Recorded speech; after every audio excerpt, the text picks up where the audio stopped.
নমস্কার। ইন্ডিয়ান মঙ্কস পেজে স্বামী শিষ্য সংবাদের ধারাবাহিক আলোচনায় আপনাদের সবাইকে স্বাগত।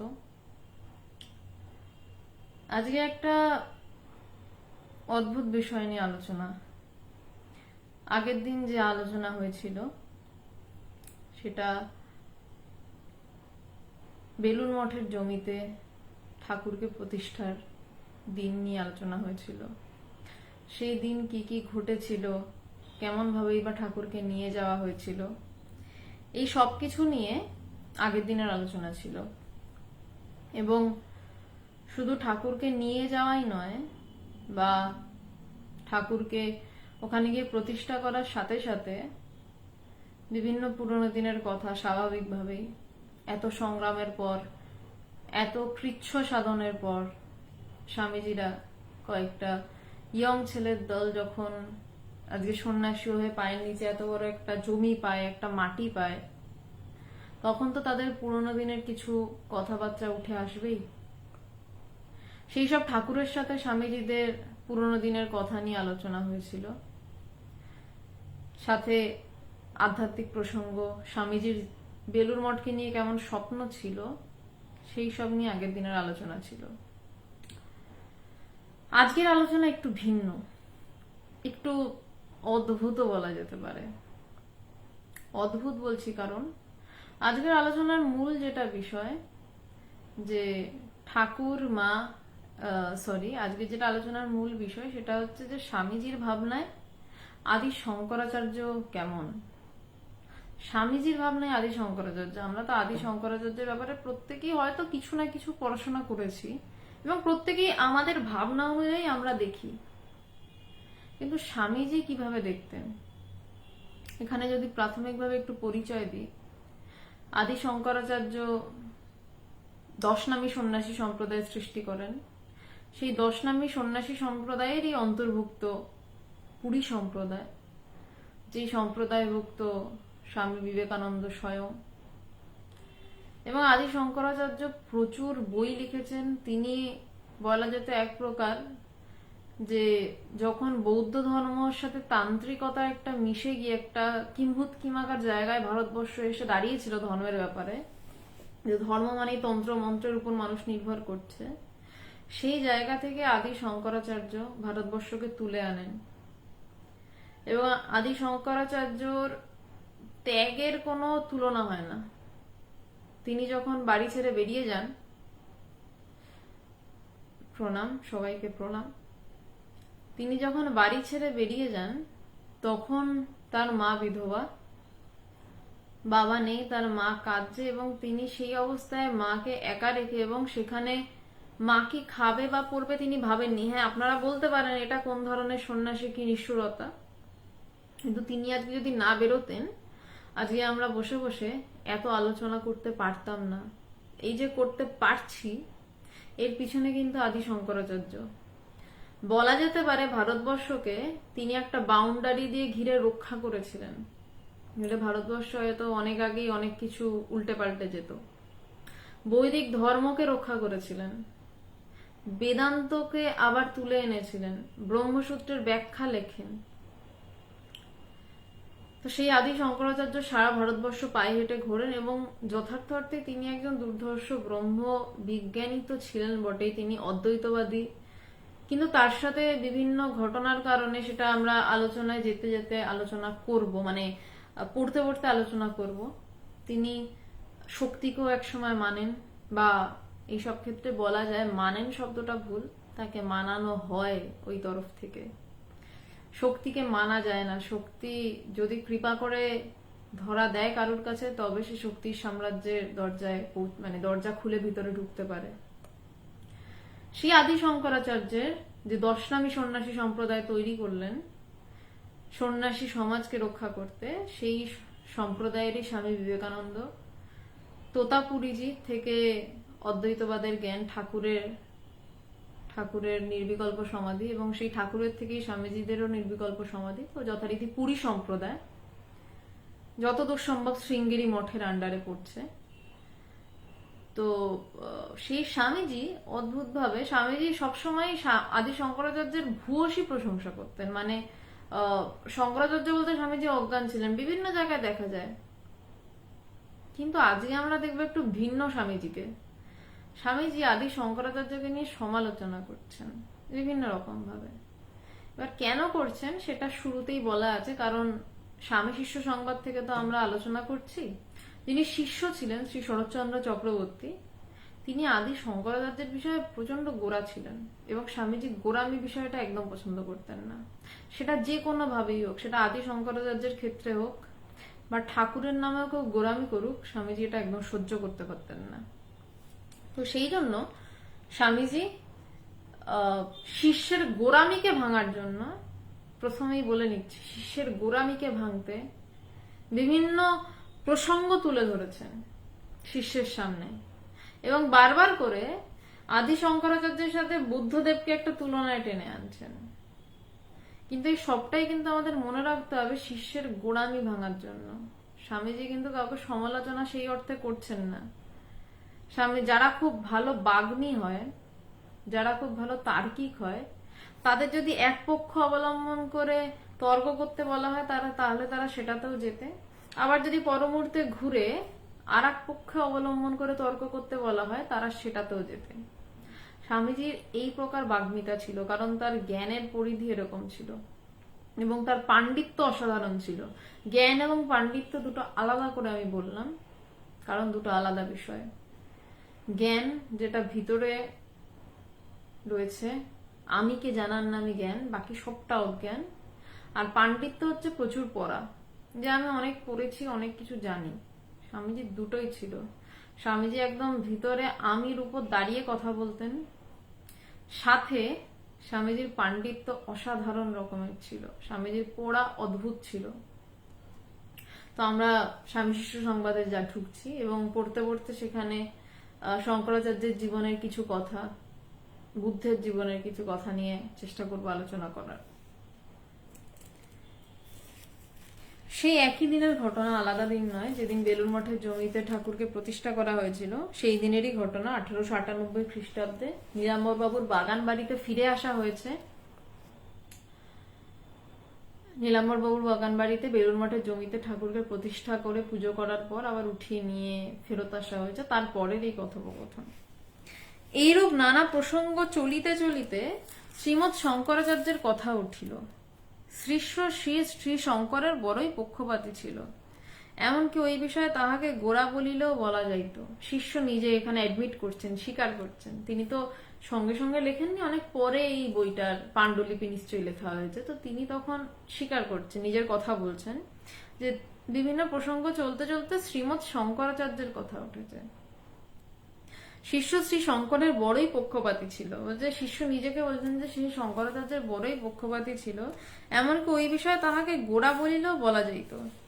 শঙ্কর প্রতিষ্ঠিত অদ্বৈত মতকে সে সর্বদর্শনের মুকুটমণি বলিয়া জ্ঞান করিত এবং শ্রী শঙ্করের কোনো কথায় কেহ কোনরূপ দোষারোপণ করিলে তাহার হৃদয়ে যেন সর্পদষ্ট হইয়া যাইত। মানে এমন গোড়া, বলছে শঙ্করের কোনো কথাতে, শঙ্করাচার্যের কোনো কথাতে কেউ যদি সামান্য দোষ বলতো, বলছে তাহার হৃদয়ে যেন সর্পদ্রষ্ট হয়ে যেত, মনে হতো তাকে যেন সাপের ছোবল মেরেছে।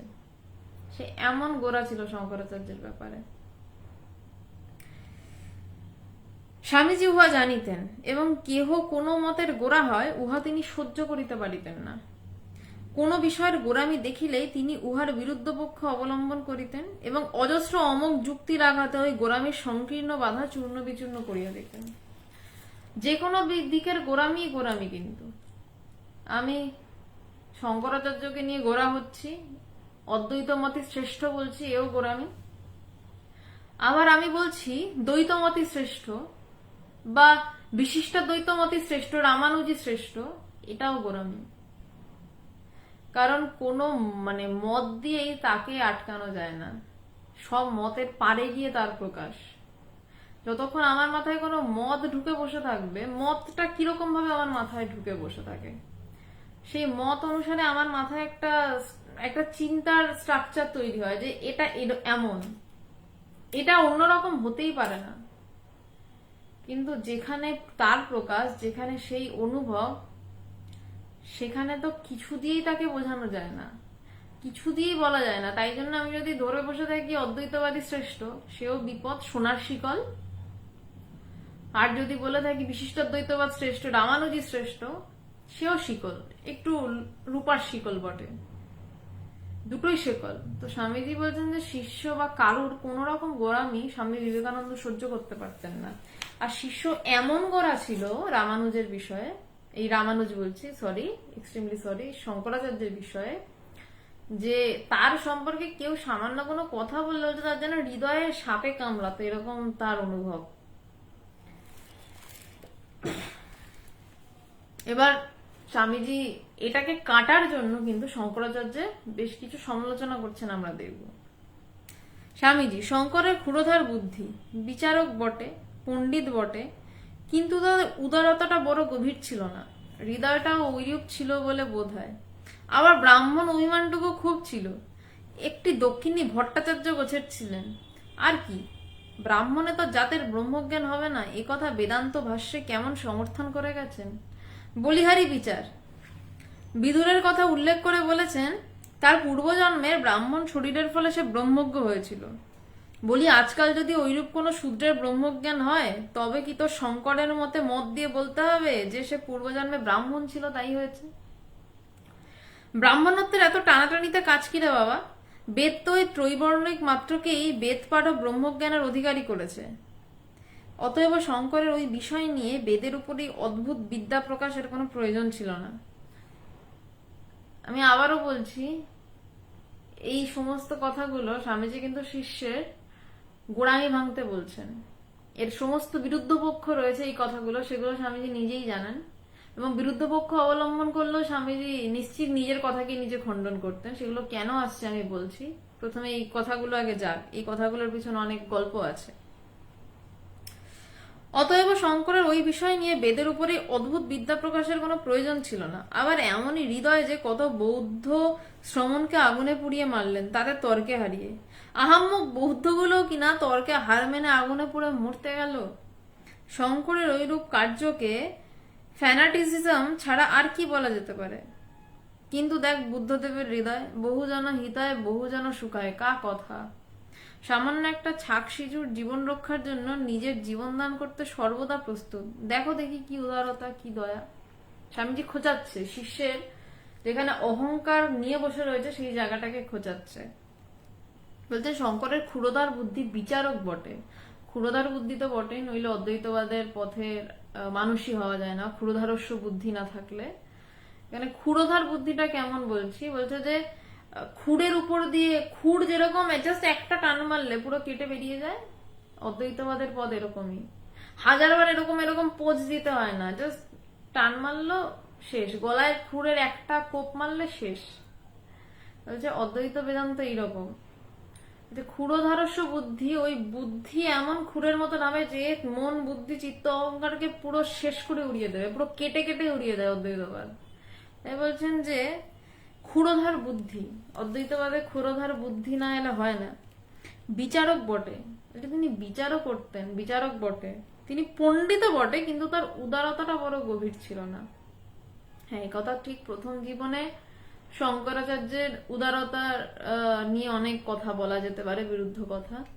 তিনি বিভিন্ন বর্ণাশ্রমে ভাগ করতেন এবং নিচু জাতের কেউ ছুলেও প্রচন্ড রেগে যেতেন, অ্যাকসেপ্ট করতেন না। কিন্তু একটা সময় কাশীর দশাশ্বমেধ ঘাটে, যতদূর সম্ভব, কোন ঘাট আমার মনে নেই, বারাণসীতে ঘটনা এটা, বেশিরভাগ অনেকটা সময় তো তিনি বারাণসীতেও কাটিয়েছেন।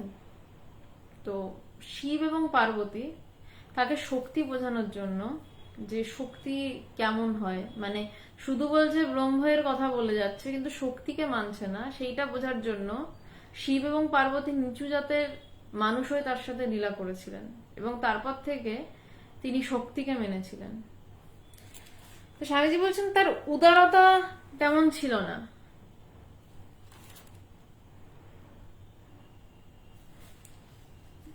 বলছেন যে কি, ব্রাহ্মণ অভিমানটুকু খুব ছিল, একটি দক্ষিণী ভট্টাচার্য গোছের ছিলেন। যে দক্ষিণের ব্রাহ্মণরা একটা বড় টিকি ফিকি নিয়ে থাকে, বলছে ওরকম ছিলেন, উদারতা ছিল না। ব্রাহ্মণে তার জাতের ব্রহ্মজ্ঞান হবে না এই কথা বেদান্ত ভাষ্যে কেমন সমর্থন করে গেছেন? ব্রাহ্মণেতর জাত মানে যারা ব্রাহ্মণ নয়। হ্যাঁ, শঙ্করাচার্য বিবেক চূড়ামণিতে বলেছেন যে ব্রাহ্মণ শরীর না হলে ব্রহ্মজ্ঞান হওয়া সম্ভব নয়। এদিকে স্বামীজি নরেন্দ্রনাথ দত্ত, সে নিজেই ব্রাহ্মণেতর জাত, কায়স্থ যতদূর সম্ভব। স্বামীজি ব্রহ্মজ্ঞানী, তো ন্যাচারালি স্বামীজি বলছেন যে ব্রাহ্মণেতর যাতে ব্রহ্মজ্ঞান হবে না, এটা কি করে সমর্থন করলেন? যে বলিহারি বিচার, মানে একদম প্রচন্ড ধাক্কা মারছেন শিষ্যকে। বলছেন যে বিদুরের ব্রহ্মজ্ঞান হয়েছিল কেন না, বলছে যে আগের জন্মে ব্রাহ্মণ ছিল। এদিকে বেদকে সর্বকিছুর প্রামাণ্য মানা হয়, তো বলছে বেদ বলছে ত্রৈবর্ণিক মাত্র কি বেদ পাঠক ব্রহ্মজ্ঞানের অধিকার করেছে। বলছে তিনটে বর্ণকে মণিকর্ণিকার না, মণিকর্ণিকার ঘাট যতদূর সম্ভব অনুপম মণ্ডল নয়, আমার যতদূর মনে পড়ে। মণিকর্ণিকার ঘাট তো পুরো শ্মশান, শঙ্করাচার্য নিশ্চয়ই ওদিক দিয়ে স্নান করতে যাবেন না। যতদূর সম্ভব দশাশ্বমেধ ঘাট বা তার মাঝামাঝি, মণিকর্ণিকা দশাশ্বমেধ ঘাটের মাঝের কোনো ঘাট দিয়ে যাচ্ছিলেন শঙ্করাচার্য, হতে পারে, কিন্তু ওই চত্বরেরই ঘটনা, নদীর পাড়ে যাওয়ার পথে। তো বলছেন যে অতএব শঙ্করের ওই বিষয় নিয়ে বেদের উপর অদ্ভুত বিদ্যা প্রকাশের কোনো প্রয়োজন ছিল না। শঙ্করাচার্য ব্রাহ্মণ বিষয়টাকে প্রচন্ড গুরুত্ব দিয়েছিলেন, যে ব্রাহ্মণ হতে হবে, নইলে জ্ঞান লাভ কিছুতেই হতে পারে না, এরকম ভাবে বলেছিলেন। তো বলছে আবার এমন হৃদয় যে কত বৌদ্ধ শ্রমণকে আগুনে পুড়িয়ে মারলেন। তখনকার একটা রীতি ছিল যে যার সাথে তর্ক করা হবে, যেভাবে শঙ্করাচার্য হিন্দু ধর্মকে পুনরুদ্ধার করেছিলেন, সেই রীতিটা যেটা ছিল তখনকার সমাজ অনুসারে, তর্ক যুদ্ধে যদি হেরে যাও, একজন আরেকজনের কাছে যদি তর্ক যুদ্ধে হেরে যান, যিনি হেরে যাচ্ছেন তিনি হয় আগুনে পুড়ে মরবেন বা তিনি তার শিষ্যত্ব স্বীকার করে নেবেন, হয় আগুনে ঝাঁপ দেবেন বা তার শিষ্য হবেন। তো প্রচুর বৌদ্ধ শ্রমণ কি করতো, শঙ্করাচার্যকে তো কেউ মানে হারাতে পারেননি, তো তারা তার শিষ্য হওয়ার থেকে তারা আগুনে ঝাঁপ দিয়ে মারা যেতেন। তো এবার তখনকার সমাজের রীতি, কিছু বলারও নেই। তো বলছে বৌদ্ধ শ্রমণ গুলো কিনা তর্কে হার মেনে আগুনে পুড়ে মরতে গেল। শঙ্করের ওইরূপ কার্যকে সম্পূর্ণ গোড়ামির উত্তেজনা প্রসূত পাগলামি ছাড়া আর কি বলা যেতে পারে। মানে প্রচন্ড ধাক্কা মারছেন। বলছেন যে কিন্তু এটাও সত্য, সেই সময় যদি শঙ্করাচার্য ওইভাবে কাজ না করতেন, আজকে আমরা এই কথা তো বলতেই পারতাম না। হ্যাঁ, চন্ডালের ঘটনার কথাই আমি বললাম, সৌভিকপাল, ওটা অনেক বড় গল্প, তাই অনেকটা এক্সপ্লেনেশনে গেলাম না, তার কারণ আজকের ঘটনা অনেকটা বড় রয়েছে। দুটো ঘটনা ঘটেছিল, একটা চন্ডালের ঘটনা এবং আরেকটি স্বামী মারা গেছে, তার স্ত্রী বসে কাঁদছে। এই দুটি ঘটনায় শঙ্করাচার্যের শক্তিকে মেনেছিলেন। তো বলছেন যে ওইটা সংকীর্ণ গোড়ামের উত্তেজনা প্রসূত পাগলামি, কিন্তু যেই সময় যা প্রয়োজন, শঙ্করাচার্য যদি সেই সময় না ওই কাজগুলো করতেন, স্বামীজি জানি না বসে এভাবে বেদান্ত বলতে পারতেন কিনা, কারণ মোটামুটি ধর্মটাই লুপ্ত হয়ে যেতে বসেছিল যে অবস্থায় দাঁড়িয়েছিল সেই সময়। কিন্তু দেখো বুদ্ধদেবের হৃদয় বহুজন হিতায় বহুজন সুখায়। আমরা সবাই জানি বুদ্ধদেবের বিশাল হৃদয় ছিল, শঙ্করাচার্যের ছিল ক্ষুরধারস্য বুদ্ধি, তার সাথে হৃদয়ও ছিল, সেটার প্রকাশ পরে দেখা যায়। বলছেন যে একটা ছাক শিশুর জীবন রক্ষার জন্য নিজ জীবন দান করতে সদা প্রস্তুত। একদিন বুদ্ধদেব জঙ্গলের মধ্যে দিয়ে যাচ্ছেন এবং দেখছে একটা ছাগল শিশুকে বলি দেওয়ার জন্য নিয়ে যাচ্ছে। জিজ্ঞাসা করে যে তুমি ওকে বলি কেন দেবে? বলছে আমার ওই পুণ্য হবে ওকে বলি দিলে। সাথে সাথে বুদ্ধদেবের এমন হৃদয়, তো বলছে তোমার যদি ওইটুকু একটা ছাগলকে বলি দিয়ে পুণ্য লাভ হয়, আমার এত বড় শরীর, আমাকে নিয়ে যাও, আমাকে বলি দাও, তোমার বেশি পুণ্য লাভ হবে।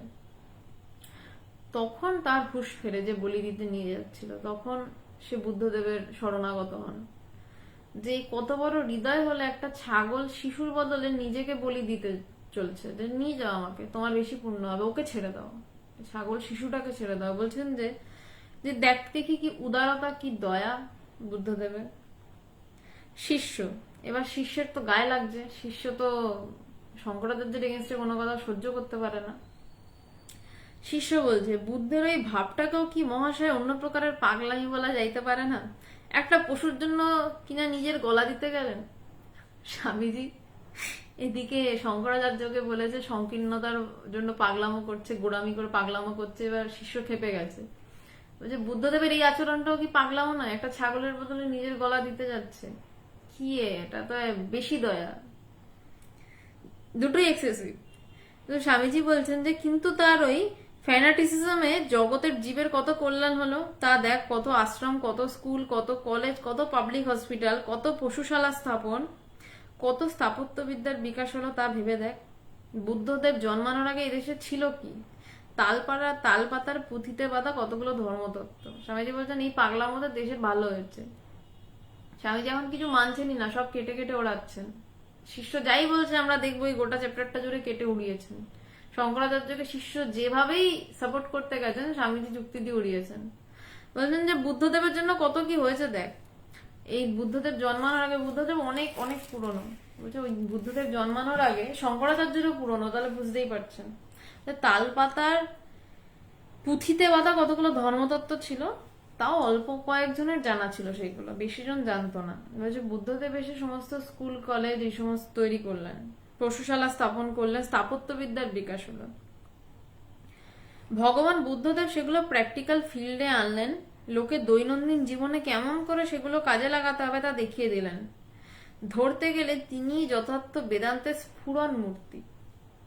কিভাবে প্র্যাকটিক্যাল বেদান্ত কিভাবে হয় সেটা বুদ্ধদেব প্রথম দেখালেন। ওই তালপাতার পুঁথিতে বাঁধা কতগুলো জিনিস ছিল, বনে চর্চা হতো, কিন্তু সেগুলোকে জনসাধারণের মাঝখানে নিয়ে এলেন প্রথম বুদ্ধদেব। বলছেন তিনি যথার্থ বেদান্তের স্ফুরণ মূর্তি। আমরা বেদান্ত নিয়ে যখন চর্চা করছি ডুবে আছি এক ব্যাপার, কিন্তু যখনই আবার কার্যক্ষেত্রে আসছে তখন বলছে বুদ্ধদেব সেটা তৈরি করলেন স্ফুরণ মূর্তি, যেটা আমি যে বলছে সেটার যে একটা প্র্যাকটিক্যাল দিক, সেই দিকটা বুদ্ধদেব দেখালেন। এবার স্বামীজি শঙ্করাচার্যের বদলে বুদ্ধদেবকে স্ফুরণ মূর্তি বলে দিয়েছেন বেদান্তের। একে বেদান্ত, যেটা শিষ্যের ভীষণ দুর্বলতা, তারপর শঙ্করাচার্যকে সরিয়ে বলছে বুদ্ধদেব স্ফুরণ মূর্তি। শিষ্য প্রচন্ড রেগে গেছে। এবারে শিষ্য বলছে কিন্তু মহাশয়, বর্ণাশ্রম ধর্ম ভাঙিয়া দিয়া ভারতে হিন্দু ধর্মের বিপ্লব তিনি ঘটাইয়া গিয়াছেন, এবং সেই জন্যই তৎপ্রচারিত ধর্ম ভারত হইতে কালে নির্বাসিত হইয়াছে, একথা সত্য বলিয়া বোধ হয়। বর্ণাশ্রম ধর্ম ভেঙে দিয়ে ভারতের হিন্দু ধর্মের বিপ্লব তিনি ঘটিয়ে গেছেন, এবং সেই জন্যই তৎপ্রচারিত ধর্ম ভারত হইতে কালে নির্বাসিত হয়েছে, একথা সত্য বলে বোধ হয়। বলছে বুদ্ধদেব বর্ণাশ্রম ধর্ম ভেঙে দিয়েছিলেন। তিনি হিন্দু ধর্মের এত জটিলতা ছিল, এই একে ছোবো না তাকে ছোবো না এইসব সরিয়ে দিয়েছিলেন। বুঝলেন, তিনি সরিয়ে দিয়ে হিন্দু ধর্মের বিপ্লব ঘটিয়েছিলেন, এবং সেই জন্যই তৎপ্রচারিত ধর্ম ভারত থেকে বিলুপ্ত হয়ে গেছে। যেহেতু বর্ণাশ্রমটা রাখেনি, কাউকে অধিকারী করে যাননি যে এরা ধরে রাখবে, সেই জন্য মনে হয় বিলুপ্ত হয়ে গেছে। স্বামীজি বৌদ্ধ ধর্মের ওই দুর্দশা তার টিচিং এর দোষে হয় নাই, তার ফলোয়ারদের দোষেই হয়েছিল। স্বামীজি বৌদ্ধ ধর্মের দুর্দশা তার শিক্ষা দেওয়ার দোষে হয়নি, তাকে যারা মানতো তাদের দোষে হয়েছে। বেশি ফিলোসফিক হয়ে তাদের হার্টের উদারতা কমে গেল, তারপর ক্রমে বামাচারের ব্যভিচার ঢুকে বৌদ্ধ ধর্ম মরে গেল। অমন বিভৎস বামাচার এখনকার কোনো তন্ত্রে নাই।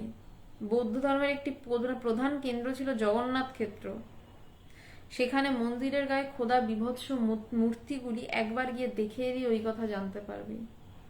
বুদ্ধদেব নির্বাণ নিয়ে কথা বললেন, কিন্তু তারপর কালে কালে বৌদ্ধ ধর্মে এখনো হয়, যেখানে বুদ্ধিস্ট জায়গাগুলো রয়েছে সেখানে তর্ক সভা বসে।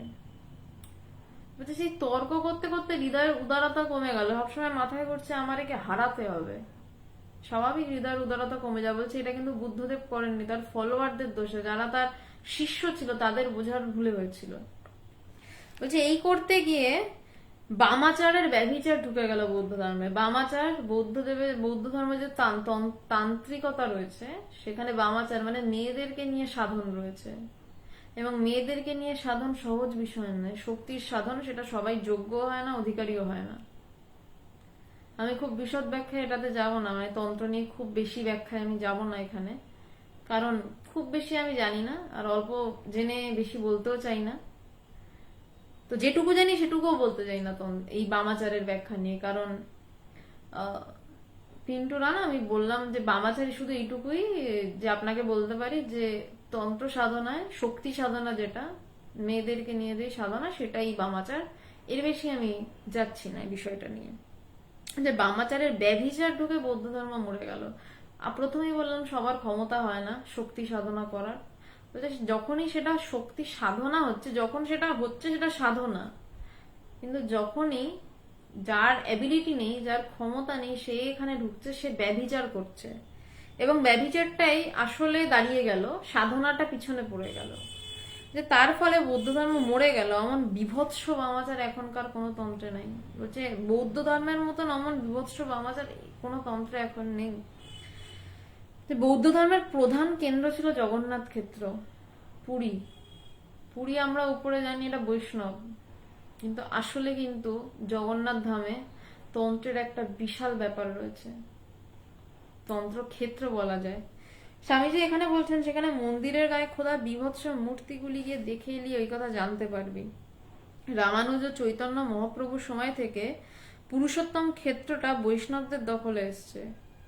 এখন উহা ওই সকল মহাপুরুষদের শক্তি সহায়ে এক অন্য মূর্তি ধারণ করেছে।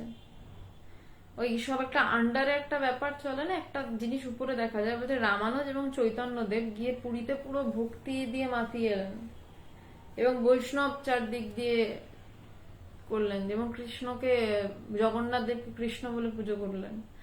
তার আগে পুরো তান্ত্রিকদের দখলে ছিল ওই জায়গাটা, বৌদ্ধ তান্ত্রিকদের। শিষ্য বলছে মহাশয়, শাস্ত্র মুখে তীর্থাদি স্থানের বিশেষ মহিমা অবগত হওয়া যায়, উহার কতটা সত্য? খুব ইম্পর্টেন্ট প্রশ্ন। বলছেন যে শাস্ত্র মুখে তীর্থাদি স্থানের বিশেষ মহিমা, বলছে এই তীর্থে গিয়ে সাধনা করলে এই ফল লাভ হবে, ওই তীর্থে গিয়ে সাধনা করলে ওই ফল লাভ হবে। এবং বাস্তবিকই দেখা যায় তীর্থে গিয়ে যখন ধ্যান করা যায়, বোঝা যায় যে কিছু একটা বিশেষ আছে, মনটা যেন চট করে ডুবে যায়। শিষ্য এটা জিজ্ঞাসা করছেন যে উহার কতটা সত্য। স্বামীজি, সমগ্র ব্রহ্মাণ্ড যখন নিত্য আত্মা ঈশ্বরের বিরাট শরীর, তখন স্থান মাহাত্ম্য থাকাটার বিচিত্রতা কি আছে? স্থান বিশেষে তার বিশেষ প্রকাশ কোথাও সত্য এবং কোথাও শুদ্ধ সত্য মানব মনের ব্যাকুলাগ্রহে হয়ে থাকে। সাধারণ মানুষ ওই সকল স্থানে জিজ্ঞাসু হয়ে গেলে সহজে ফল পায়। বলছেন যে সমগ্র ব্রহ্মাণ্ড যখন নিত্য আত্মা ঈশ্বরের বিরাট শরীর, এইগুলো অনেক ব্যাপার আছে, সৃষ্টি তত্ত্বের ব্যাপার, বিরাট শরীর, হিরণ্যগর্ভ, অনেক কিছু রয়েছে, আমি যাচ্ছি না ওই ডিটেলসে, মাথা গুলিয়ে যেতে পারে অত। সৃষ্টিতত্ত্ব জেনে লাভ নেই, সৃষ্টিতত্ত্ব ভেদ করা জেনে বরঞ্চ লাভ আছে। বৃহদারণ্যক উপনিষদে এই কথাগুলো রয়েছে। তো বলছেন যে যদি ধরিস যে পুরো ব্রহ্মাণ্ডটা একটা নিত্য আত্মা ঈশ্বরের একটা শরীর, যদি ধরিস সেটা, তো তার যদি বিশেষ কোনো স্থান, যখনই আমি বিশেষ স্থানের কথা বলছি তখনই তো আমি থেকে পৃথক হয়ে কথা বলছি, মানে আমাকে স্থান দেখতে গেলেও একটু আলাদা হতে হবে। তো যখনই আলাদা হচ্ছি তখন আমাকে অ্যাজুম করতেই হবে যে ধরে নিচ্ছি যেন পুরো ব্রহ্মাণ্ডটা নিত্য আত্মা ঈশ্বরের বিরাট শরীর। এবং বলছে সেখানে স্থান মার যদি থাকে তো অসুবিধা কি, কারণ শরীরের মধ্যে বিশেষ বিশেষ জায়গাও থাকে। বলছে স্থান বিশেষে তার বিশেষ প্রকাশ কোথাও সত্য এবং কোথাও শুদ্ধ সত্য মানব মনের ব্যাকুল আগ্রহে হয়ে থাকে। সেখানে কি করে হয় বিশেষ প্রকাশ? না, সেই জায়গায় সেই স্থানে কেউ না কেউ তুমুল সাধনা করেছেন এবং ব্যাকুল হয়ে তাকে ডেকেছেন। বলছেন সেই জন্যই তখন স্থান মাহাত্ম্য হয়, যখন তাকে সাধনা করা হয় কোনো বিশেষ জায়গায়। সাধারণ মানব ওই সকল স্থানে জিজ্ঞাসা হয়ে গেলে সহজে ফল পায়। আজ অব্দি যতগুলো তীর্থ রয়েছে আমরা জানি, প্রত্যেকটি কিন্তু প্রথম থেকে যে তীর্থ হয়েই জন্মেছে এমনটা কিন্তু নয়, তীর্থ হয়েই ওই জায়গাটা তৈরি নয়। শুরুটা কিভাবে হয়? কেউ একজন ওখানে তপস্যা করে, প্রবল তপস্যা করে এবং সেখানে সিদ্ধি লাভ করে, তারপর ওই জায়গাটা তীর্থ হয়। তীর্থ হতে গেলে কাউকে সেখানে কোনো সাধকের সিদ্ধি লাভ হতে হবে, কোনো সাধককে সেখানে আমি বলে জানতে হবে নিজেকে, যে তখন সেই জায়গা তীর্থক্ষেত্র। তো সেইখানে তার সাধনার তো একটা ক্ষমতা আছে, সে যে এত সাধন করেছে, তারপর সেখানে যখন সাধারণ মানুষ যায়, জিজ্ঞাসু হয়ে যখন যায়, যখন যদি সে প্রকৃতি দেখতে যায় কেদার বদ্রীতে, আমি জানি না কতটা ফল পাবে, তো সে যদি জিজ্ঞাসা হয়ে যায় যে আমিও জানবো, অলরেডি সেখানে মানে মানে ভাঁড়ে দইটা জমে রয়েছে, এবার সে গিয়ে যদি দইটা খেতে চায় খেতে পারে, কারণ দইটা আগে থেকে সেখানে জমানো। কিন্তু তার ভিতরে দই খাওয়ার বাসনাটা থাকতে হবে, যে আমি দইটা খেতে যাব। হ্যাঁ, নয়তো পাশের জল টলও রয়েছে, খেয়ে চলে আসতে পারে, কিন্তু তার হচ্ছে আমি দইটা খেতে যাবো, মানে আমি তাকে জানতে যাব। হচ্ছে যখন সে জিজ্ঞাসু হয়ে যায় কেউ, তখন তার ফল সহজে পায়। এই জন্য তীর্থাদি আশ্রয় করে কালে আত্মার বিকাশ হতে পারে। তবে স্থির জানবি, এই মানব দেহের চেয়ে আর কোনো প্রধান তীর্থ নাই। খুব ইম্পর্টেন্ট কথা, কারণ ওই তীর্থে বসে যখন জ্ঞান লাভ হয়, তখন এটাই বোঝা যায় যে স্থান কাল বলে কিচ্ছু নেই, স্থান কাল বলে কিচ্ছু হতে পারে না। এই বোধেই যখন দাঁড়ায়, তখনই সেটা তীর্থ। যতক্ষণ স্থান মাহাত্ম্য রয়েছে ততক্ষণ তীর্থ নয়। স্থান মাহাত্ম্য, কাল মাহাত্ম্য সব যখন চলে যায়, লোপ পেয়ে যায় যেখানে, সেখানেই তীর্থ হয়ে ওঠে কোনো জায়গা। তবে স্থির জানবি, মানব দেহের চেয়ে আর কোনো প্রধান তীর্থ নেই। এখানে আত্মার যেমন বিকাশ এমন আর কোথাও নাই। স্বাভাবিক, আমি মানব দেহেই কিন্তু মানে তার বিকাশ হচ্ছে, আমি মানব দেহেই সাধনা করছি। সেটা আমি আমার বাড়ির খাটে বসে করি কি জঙ্গলে বসে করি, আমি কিন্তু আমার দেহটা নিয়ে সাধনা করছি। আমার দেহ আছে, আমার একটা সুস্থ দেহ রয়েছে, দেহর থেকেও বড় কথা সুস্থ দেহ রয়েছে, আমার চিন্তা করার ক্ষমতা রয়েছে, আমি ভিতরে তাকাতে পারছি, আমি আমাকে খুঁজতে পারছি, তবে গিয়ে আমি সাক্ষাৎকার, তবে আমি সেই আমির সাথে আমি একাকার হতে পারি। তাই স্বামীজি বলছেন যে এই মানব দেহের চেয়ে আর কোনো প্রধান তীর্থ নাই। এখানে আত্মার যেমন বিকাশ এমন আর কোথাও নেই। কারণ সবসময় আমি হয়ে ঘুরে বেড়াচ্ছি, আমি বুঝি চাই না বুঝি, আচ্ছা এর থেকে বড় বিকাশ আর কোথাও নেই। ওই যে জগন্নাথের রথ, তা ওই দেহরথের কনক্রিট ফর্ম মাত্র। বলছে জগন্নাথের রথও এই দেহরথের কনক্রিট ফর্ম, ওটা বাইরে একটা ফরমেশন দেখাচ্ছে। এই দেহরথে আত্মাকে দর্শন করতে হবে। পড়েছিস না আত্মানাং রথিনাং বিদ্ধি ইত্যাদি, যে দেহরথে তাকে দর্শন করতে হবে। আমাদের এই দেহটা, দেহের মধ্যে কোথাও তিনি নেই, তিনি পুরোটা হয়ে রয়েছেন, কিন্তু এই দেহের সাহায্যেই সেই পুরোটার কাছে যেতে হবে, তাকে জানতে হবে। আত্মানাং রথিনাং বিদ্ধি ইত্যাদি মধ্যে বামনা মসিনাং বিশ্বে দেবা উপাসাতে, এই বামন রূপী আত্মদর্শনই ঠিক জগন্নাথ দর্শন। ওই যে বলে রথে চা বামনাং দৃষ্টা পুনর্জন্মনা বিদ্যাতে, এর মানে হচ্ছে তোর ভেতরে যে আত্মা আছেন, যাকে উপেক্ষা করে তুই কিম্ভূত কিমাকার এই দেহরূপ জড় পিণ্ডটাকে সর্বদা আমি বলে ধরে নিচ্ছিস, তাকে দর্শন করতে পারলে আর পুনর্জন্ম হয় না। বলছেন যে এই যে একটা কথা রয়েছে যে, তারপরে আমি এটা শেষ করি তারপর যাচ্ছি, যদি কাঠের দোলায় ঠাকুর দেখে জীবের মুক্তি হতো, তাহলে বছরে বছরে কোটি কোটি জীবের মুক্তি হয়ে যেত। আজকাল আবার রেলে যাওয়ার যে সুযোগ, তবে জগন্নাথের সম্বন্ধে সাধারণ ভক্তদিগের বিশ্বাসকে আমি কিছু নয় বা মিথ্যা বলছি না। এক শ্রেণীর লোক আছে যারা এই মূর্তি অবলম্বনে উচ্চ হতে কমে উচ্চতর তত্ত্বে উঠে যায়। অতএব ওই মূর্তিকে আশ্রয় করে শ্রী ভগবানের যে বিশেষ শক্তি যে প্রকাশিত হয়েছে, ইহাতে সন্দেহ নেই। বলছেন যে ওই যে বলে রথে যে বামানং দৃষ্টা পুনর্জন্মনা বিদ্যাতে, যেমন বলছে যে ওই পুরীর রথে এত ভিড় হয় কেন, একটা কথা রয়েছে যে যদি রথে একবার জগন্নাথকে দর্শন করতে পারো, তোমার আর পুনর্জন্ম হবে না, রথের দড়ি একবার ছুতে যদি পারো, মানে বিভিন্ন কথা রয়েছে। কিন্তু এটা কেন বলছে, বলছে যে যেই কিম্ভূত কিমাকার খাঁচা, এই খাঁচাকে কিম্ভূত কিমাকার কেন বলেছে, যারা মেডিকেল স্টুডেন্ট তারা জানে এই খাঁচা কি ভয়ঙ্কর কিম্ভূত কিমাকার। এই খাঁচাটা এখনো পুরোটা আবিষ্কার করে ওঠা যায়নি, কিছু মাত্র আবিষ্কার করা গেছে, তাতেই মেডিকেল সায়েন্সের যা বই তাতে প্রায় চাপা পড়ে যেতে হয়। আমি যেহেতু মেডিসিনের স্টুডেন্ট, তাই জন্য ব্যাপারটা বেটার বলতে পারছি। মানে এই যে খাঁচাটা বলছে কিম্ভূত কিমাকার খাঁচা, যেটা নিয়ে আমাদের গর্বের শেষ নেই, আসলে দেখতে গেলে কি সৌন্দর্যের আড়ালে খুলি আছে, এই গ্ল্যান্ড সেই গ্ল্যান্ড হেনা তেনা পুরোটা রয়েছে।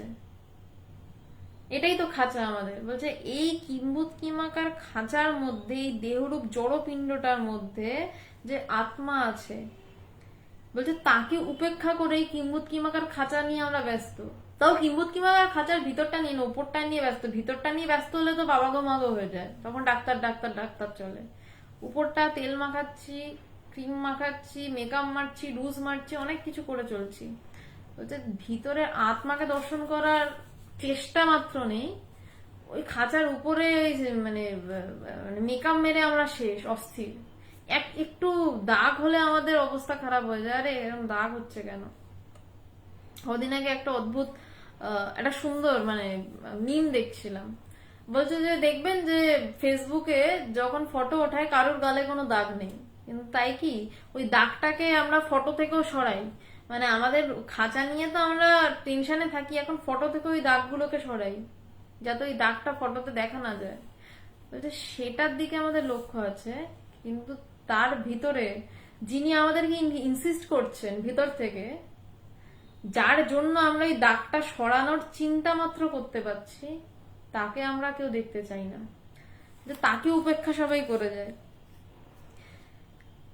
কিম্ভূত কিমাকার এই দেহরূপ জড়পিণ্ডটাকে সর্বদা আমি বলে ধরে নিচ্ছিস, তাকে দর্শন করতে পারলে আর পুনর্জন্ম হয় না। বলছে ওই রথের মধ্যে সেই জগন্নাথ দেবকে যদি দর্শন করলে সবাই মুক্ত হয়ে যেত, বলে যদি কাঠের দোলায় ঠাকুর দেখে জীবের মুক্তি হতো, তাহলে গুরুর দরকার ছিল না, সাধনার দরকার ছিল না, বছর বছর সবাই যেত জগন্নাথ দেবকে দেখতো, সবাই মুক্ত হয়ে যেত। বলছে না, আসলে মানেটা কি?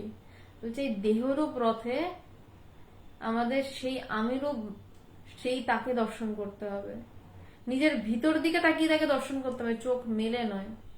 চোখ মেলেও যখন তিনি, আবার চোখ বন্ধ করেও যখন তিনি, সেটাই ঠিক ঠিক।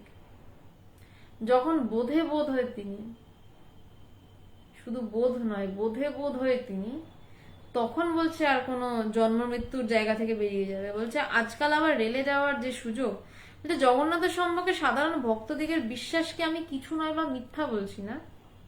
মূর্তি পুজোর একটা বিশেষ রয়েছে, বলতে আমি মিথ্যা বলছি না। এক শ্রেণীর লোক আছে যারা ওই মূর্তি অবলম্বনে উচ্চ হতে ক্রমে উচ্চতর তত্ত্বে উঠে যায়। মূর্তি ধরে যখন আমি একটা কিছুকে অবলম্বন করছি, সেটা ধরে আস্তে আস্তে আমি আস্তে আস্তে তো ভিতরে ঢুকছি, খেলাটা তো ভিতরে ঢোকার।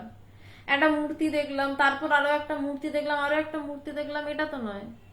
আমাকে মূর্তিটা ধরে বসে যেতে হবে, এবং যখনই বসে যাচ্ছি, এবং উচ্চতর তত্ত্বে কিভাবে ওঠা, প্রচুর পড়াশোনা করে নয়, প্রচুর পাণ্ডিত্য ফলিয়ে নয়, যে যত বেশি ভিতরে ঢুকছে, যার মন যত বেশি অন্তর্মুখী, সে তত বেশি উচ্চতর তত্ত্বে যাচ্ছে। এবারই উচ্চতর তত্ত্বের জন্য মানে আপনারাই বলুন যে কোনো দরকার আছে যে আমার এই খানে বসেই উচ্চতর তত্ত্বে যেতে হবে? আমি আমার বাড়ির খাটে বসেও যেতে পারি, হিমালয় না বসে নাও যেতে পারি। হ্যাঁ, হিমালয় বসে যেতে পারি কারণ বেশি সহজ হয়, সেটা নিস্তব্ধ নিরিবিলি। আগেও বললাম অনেক সাধকের সাধনা রয়েছে যেখানে, সেখানে তো একটা স্থান মাহাত্ম্য রয়েছেই। তো বলছে ক্রমে উচ্চতর তত্ত্বে উঠে যায়। তবে ওই অতএব ওই মূর্তিকে আশ্রয় করে শ্রী ভগবানের বিশেষ শক্তি যে প্রকাশিত হয়েছে, ইহাতে সন্দেহ নেই। বলছে ওই মূর্তিকে আশ্রয় করে যে ভগবানের বিশেষ শক্তি প্রকাশিত হয়েছে, এটাতে কোনো সন্দেহ নেই। শিষ্য, তবে কি মহাশয় মূর্খ বুদ্ধিমানের ধর্ম আলাদা? জরুরি প্রশ্ন। বলছে মূর্খ আর বুদ্ধিমানের ধর্ম কি আলাদা হবে তাহলে? শিষ্য খুব পয়েন্টেড প্রশ্ন করেছেন। স্বামীজি, তাই তো, নইলে তো শাস্ত্রেই বা এত অধিকার নির্দেশের হাঙ্গামা কেন? বলছে অবশ্যই, যে চিন্তা বেশি করতে পারে তার জন্য এক প্রকার পথ, যে চিন্তা কম করতে পারে তার জন্য আরেক প্রকার পথ। যে মূর্খ আর বুদ্ধিমানের ধর্ম আলাদা বটেই। বলছে নইলে তো শাস্ত্রেই বা এত অধিকার নির্দেশের হাঙ্গামা কেন? নইলে শাস্ত্রে এত অধিকার নির্দেশ করেছে কেন? শঙ্করাচার্যই করেছেন। শিষ্যকে প্রথমে এত কিছু বলে আবার ফিরছেন শঙ্করাচার্যতে। সবই ট্রুথ, তবে relative truth different in degrees. মানুষ যা কিছু সত্য বলে জানে সে সকলই ওইরূপ, কোনটি অল্প সত্য, কোনটি তার চেয়ে অধিক সত্য। নিত্য সত্য কেবল একমাত্র ভগবান। বলছে সবই সত্য। বলছে এই জন্যই মূর্খ আর বুদ্ধিমানের ধর্ম আলাদা, সেই জন্যই শাস্ত্র অধিকার নির্দেশ করেছে। কেমন আলাদা? ওই যে বললাম, যে চিন্তা কম করতে পারে তার জন্য এক পথ, তার জন্য বলছে তুমি কৃষ্ণ নাম করো, তুমি ঈশ্বরের নাম গান করো, তুমি মূর্তি চিন্তা করো। আর যার বুদ্ধি বেশি, বুদ্ধিমান, যে সব কেটে উড়িয়ে দিচ্ছে, তাকে বলছে শুধু মনের দিকে তাকিয়ে থাকো। পথ তো আলাদা বটেই। স্বামীজি বলছেন সবই সত্য, তবে relative truth different in degrees. বলছে তবে রিলেটিভ ট্রুথ বিভিন্ন রকম ভাবে আলাদা।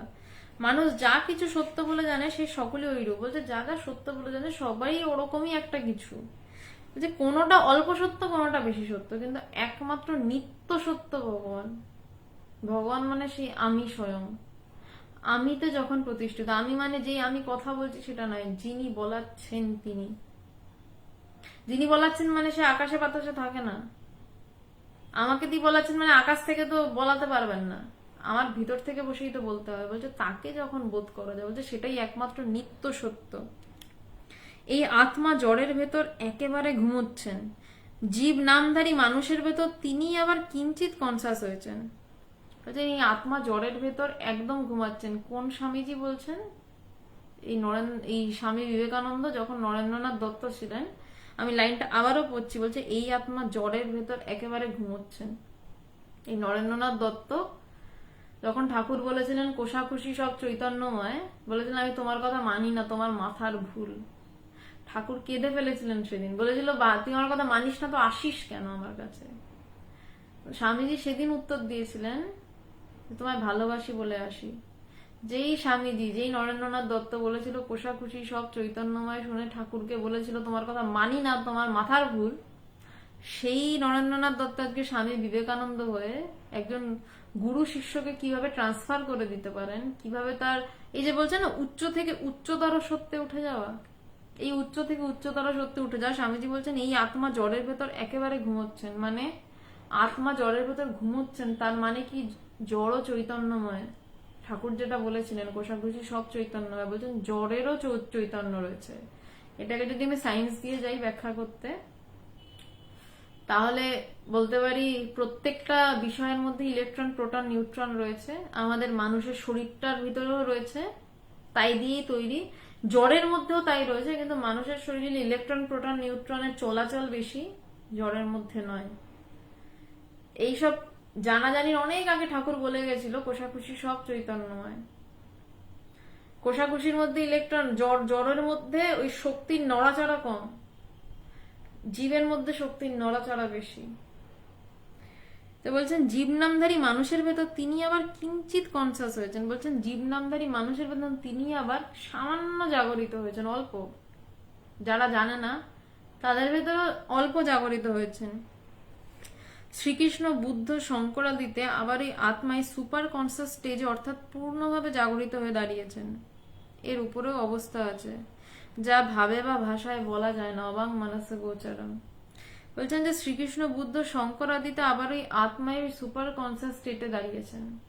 সেই আত্মায় যারা ব্রহ্ম জ্ঞানী, ব্রহ্ম বিজ্ঞানী যারা, তাদের মধ্যে সুপার কনসাস স্টেটে দাঁড়িয়েছেন। পূর্ণভাবে তাদের মধ্যে আমি আমি প্রতিষ্ঠিত, তাদের মধ্যে জীব ভাব সরে গেছে, শুধু শিব ভাব, যে সবকিছুতে আমি, সবটা আমি, এই হয়ে রয়েছে। বলছে যে এর উপরেও অবস্থা আছে। বলছে যতক্ষণ তারা শ্রীকৃষ্ণ, বুদ্ধ, শঙ্কর আদি, ততক্ষণ একটা অবস্থা, কিন্তু বলছে এর উপরেও যখন তাদের সমাধিস্থ অবস্থা, বলছে এর উপরেও একটা অবস্থা যেখানে কোনো কৃষ্ণ নেই, কোনো বুদ্ধ নেই, কোনো শঙ্কর নেই, শঙ্করাচার্য নেই, কোনো গুরু নেই, কিচ্ছু নেই। বলছে সেই জায়গাটা অবাং মানস গোচরম, যেখানে তিনি বলছে অবাং মানস গোচরম, তিনি বাং বাক্য মানস মনের অতীত, বাক্য মনের গোচর নন যিনি। যেখানটাকে ধারণা করতে গেলে বাক্য ব্যর্থ হয়ে ফিরে আসে, যেই কথা চিন্তা করতে গেলে মন চিন্তা না করতে পেরে ব্যাক করে, সেই জায়গার কথা বলছে। তার উপরে অবস্থা অবাং মানস গোচরম, তিনি বাক্য মনের অতীত, কিন্তু তিনি শুদ্ধ মনের গোচর। ঠাকুর বলছেন তিনি শুদ্ধ মনের গোচর, কিন্তু বাক্য মনের অতীত। আমি তাকে যদি জানতে যাই জানতে পারবো না, কিন্তু শুদ্ধ মনে তার প্রকাশ, তিনি প্রকাশিত হয়েই আছেন। আলাদা করে প্রকাশ যেই করতে যাব, পাকামো মেরে যেই প্রকাশ করতে যাই আমি তাকে জানবো, তখন আর জানা হয় না, তখন ফিরে আসে ওখান থেকে, কিন্তু হঠাৎ করে ধরা পড়ে। মহাশয়, শিষ্য এবার বলছে, মহাশয়, কোন কোন ভক্ত সম্প্রদায় বলে ভগবানের সহিত একটা ভাব বা সম্বন্ধ পাতাইয়া সাধনা করিতে হইবে। আত্মার মহিমাদির কথা তাহারা কিছুই বোঝে না, শুনিল বলে ওই সকল কথা ছাড়িয়া সর্বদা ভাবে থাকো। বলছে যে কোন কোন ভক্ত সম্প্রদায় বলছে যে ঈশ্বরকে কোন একটা ভাবে, এই যে বললে না যে অধিকারী প্রসঙ্গ, কে কিভাবে সাধনা করবে, বলছে কোন একটা সম্বন্ধ পাতি ঈশ্বরের সাথে সাধনা করো। যে আত্মার মহিমাদির কথা যদি বলতে যাই, যদি বলি যে আমি চিনি হব, মানে এটা স্বামীজির ভক্তি যোগের বলছেন আমি চিনি হব না, ভক্তরা বলছে আমি চিনি হব না, আমি চিনি খাবো। মানে আমি চিনি হয়ে গেলে তো চিনির টেস্ট পাবো না, মিষ্টি স্বাদ পাবো না। বলছে ওটার থেকে একটু আলাদা হয়ে আমি চিনির টেস্টটা পেতে চাই। বলছে যদি বলে যে আত্মার মহিমাদির কথা, বলবে ওইসব ছাড়ো, ওইসব কথা ছেড়ে সর্বদা ভাবে থাকো, তার চিন্তায় বিভোর থাকো, কিন্তু তিনি হয়ে যেও না। বলছে এটা ভক্ত সম্প্রদায় বলছেন। স্বামীজি এবার বলছেন তারা যা বলে তা তাদের পক্ষে সত্য। ওইরূপ করতে করতে তাদের ভেতরে একদিন ব্রহ্ম জেগে উঠবেন। আমরা যা করছি তাও আর এক রকম ভাব। আমরা সংসার ত্যাগ করেছি, অতএব সাংসারিক সম্বন্ধে মা বাপ স্ত্রী পুত্র ইত্যাদির মতো কোনো একটা ভাব ভগবানে আরোপ করে সাধনা করা আমাদের ভাব কেমন করে হবে? বলছেন যে তারা যা বলে তাদের পক্ষে সত্য। যেমন যারা গোপীরা ছিলেন বৃন্দাবনে, তারা সবকিছুর মধ্যে কৃষ্ণকে দেখছেন। বলছেন কৃষ্ণ কালো, তমাল কালো, তাই তমালে ভালোবাসি। বলছে তালটা আমি কেন ভালোবাসি না, কৃষ্ণর রং কালো, তালের রঙও কালো, তাই তালকে আমি ভালোবাসি, তাই তমালে ভালোবাসি। কৃষ্ণ কালো তাই তাদের চারদিকে তাকেই দেখছে। বলছে তাদের মধ্যে একসময় ব্রহ্মভাব জেগে উঠবে। গোপীরা কিন্তু বিশাল বিশাল বড় ব্রহ্মজ্ঞানী ছিলেন, তারা ভক্তির চর্চা করেছেন। তো বলছেন যে ওইরূপ করতে করতে তাদের ভেতরে একদিন ব্রহ্ম জেগে উঠবেন। বলছে আমরা সন্ন্যাসীরা যেরকম করছি সেটাও এক রকমের ভাব।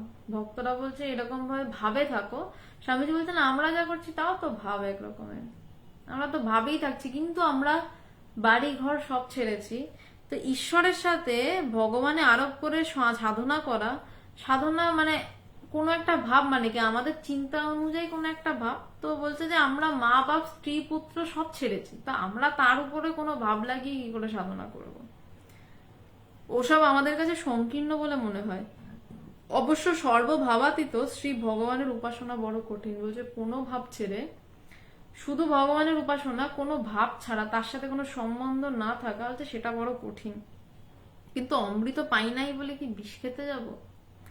এই আত্মার কথা সর্বদা বলবি, শুনবি, বিচার করবি। ওইরূপ করতে করতে কালে দেখবি তোর ভেতরেও সিংহী জেগে উঠবেন। ওই ভাব খেয়ালের পারে চলে যায়। এই শোন কঠোপনিষদে যম কি বলছেন, উত্তিষ্ঠতা জাগ্রত প্রাপ্যা বরানা নিবাদত। এইরূপে এই প্রসঙ্গ সমাপ্ত হইল। মঠে প্রসাদ পাইবার ঘণ্টা বাজিল। স্বামী সমভিব্যাহারে শিষ্য প্রসাদ গ্রহণ করিতে চলিল। বলছেন যে আমাদের ভাব ওরকম কেমন করে হবে? বলছে তারা যেটা করে তাদের পক্ষে ওটা সত্য, তাদের মধ্যে হয়তো আজ নয় কাল ব্রহ্ম জেগে উঠবেন, কিন্তু আমরা তো সব ছেড়েছি, আমরা ভগবানের সাথে কোন সম্বন্ধ পাতাবো? কিন্তু এটাও সত্য, কোন প্রকার সম্বন্ধ ছাড়া তাকে ডাকা বড় কঠিন। বলছে কিন্তু তা বলে অমৃত পাইনি বলে কি বিষ খেতে যাবো? স্বামীজি আর একটা খুব সুন্দর কথা আছে, বলছে রামকে পেলাম না বলে কি শ্যামের কাছে যাব? আমি রামকেই চাইবো, পেলাম না তো পেলাম না, সেটা পরের ব্যাপার, কিন্তু আমার চাওয়া যেন না বদলায়। তো স্বামীজি এখানে বলছেন যে অমৃত পাই নাই বলিয়া কি বিষ খেতে যাবো? বলছে আত্মার কথা। যেই শিষ্য একটু ভক্তির দিকে গেছে, স্বামীজি শঙ্করাচার্যের কথাই কিন্তু বলছেন, আত্মার কথা। শঙ্করাচার্য এই কথাই বলেছেন। বলছেন যে এই আত্মার কথা সর্বদা বলবি, শুনবি ও বিচার করবি। বলছে সবসময় আত্মার কথা বলবি, সবসময় এটাই শুনবি, আর সবসময় এটাই বিচার করবি যে আমি আত্মার কথা, আত্মাতে থাকতে পারছি কি, আত্মার আত্মচিন্তা হচ্ছে কি, এটাই বিচার। মাংস খাবো কি মাছ খাবো এটা বিচার না। আমি মাংস মাছ চুলোয় যাক, আমি দুটো যা খুশি খাই, কিন্তু খেতে খেতে আমার কি আত্মচিন্তা হচ্ছে, নাকি আমার ওই যার মাংস খাচ্ছি ছাগল বা মুরগি তার চিন্তা হচ্ছে, বা ওই মাছের চিন্তা হচ্ছে, বা মাছ না খেয়ে যদি ফল খাই, আমার সারাক্ষণ মাথায় ঘুরছে আমি ফল খাবো, তো আমার ফলের চিন্তা মাথায় ঘুরছে। বলছে না, সব ছাড়ো, পাঠার চিন্তা করার দরকারও নেই, মাছের চিন্তা করারও দরকার নেই, ফলের চিন্তাও দরকার নেই, যা পাবে খাও, কিন্তু বিষয় হচ্ছে তুমি আত্মচিন্তা করছো কি, নিজের দিকে তাকাতে পারছো কি? যদি না পারো তাহলে মানে ট্রাক ট্রাক ফল খেয়ে কোনো লাভ নেই। আর যদি নিজের দিকে তাকাতে পারো, প্রচুর মাংস খেয়েও কোনো অসুবিধা নেই। জানি এটাতে হয়তো অনেকের খারাপ লাগতে পারে, কিন্তু আমার যেটা মানে আমি যেটা বুঝেছি আমি সেটাই বললাম।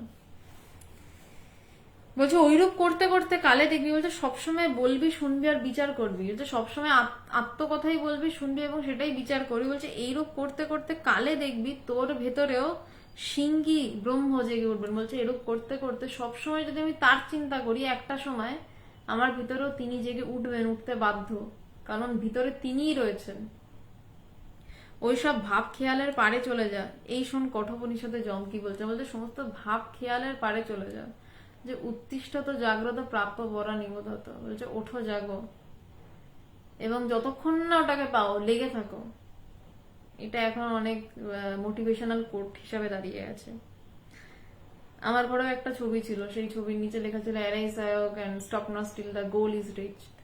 অ্যাকচুয়ালি এটা কঠোপনিষদের কথা এবং ব্রহ্মকে জানতে কথাটা ব্যবহার করা হয়েছে। মানুষ যেভাবে নেয় কোনো আপত্তি নেই। তো এইভাবেই প্রসঙ্গ শেষ হলো এবং মঠে প্রসাদ দেওয়ার জন্য ঘন্টা বাজলো এবং স্বামীজির সাথে শিষ্য ঠাকুরের প্রসাদ পেতে চললেন, কারণ সেদিন বিশেষ দিন, ঠাকুরের জন্মদিন ছিল। আজকে এই অবধি থাক। বেশ অনেকটা রাতও হয়েছে, প্রায় 1 ঘন্টা আলোচনার কাছাকাছি আলোচনা হলো। বেশ কিছু বিতর্কিত এবং জটিল বিষয় নিয়ে কথা বললাম। আমি জানি না, মানে হয়তো যদি বোঝাতে অসুবিধা হয়ে থাকে আপনারা প্রশ্ন করতে পারেন। পরের রবিবার, আজকে বোধহয় বৃহস্পতিবার, ঠিক খেয়াল নেই আমার, বৃহস্পতিবার আজকে, পরের রবিবার যেরকম ধারাবাহিক আলোচনা চলছে সন্ধ্যে 8:30টায় চেষ্টা করব আবার স্বামী শিশু সংবাদের পরের অধ্যায় নিয়ে আসার, যেখানে স্বামীজির জীবনের ছোটবেলার বেশ কিছু দর্শন নিয়ে আলোচনা করেছেন স্বামীজি। আজ এই অবধিই থাকলো। নমস্কার।